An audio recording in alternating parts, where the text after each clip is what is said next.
আমাদের যে আজকে গ্রেফতারকৃত যে মূল প্রতারক আসামি যে ১ নম্বর, সে কিন্তু এই তিউনিসিয়া এবং লিবিয়াতেই থাকতো।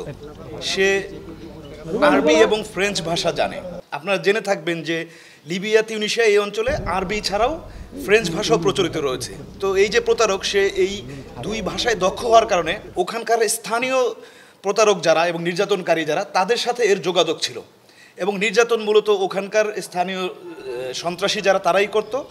আমাদের আজকের যে ভুক্তভোগী, তাকে এই যে প্রতারক, সে নিজেও নির্যাতন করে এবং ভিডিও করে দেশে প্রেরণ করে। তো সে ভুক্তভোগী গত ৯ জানুয়ারি, এই বছরের ৯ জানুয়ারিতে দেশে ফেরত আসে।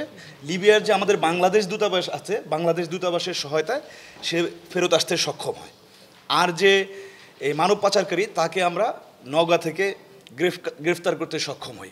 আজকে এই প্রেস ব্রিফিংয়ের মূল উদ্দেশ্য দেশবাসীকে, বিশেষ করে যারা ইউরোপের দেশগুলোতে যেতে চান, তাদেরকে সতর্ক করাই আমাদের উদ্দেশ্য।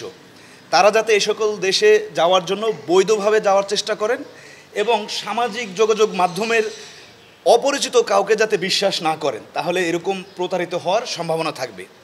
একই সাথে এটাও জানিয়ে দিতে চাই, এরকম প্রতারক দালাল যারা আছেন, আমাদের কাছে অভিযোগ করলে, তথ্য দিলে আমরা অবশ্যই তাদেরকে গ্রেফতার করে আইনের আওতায় নিয়ে আসবো।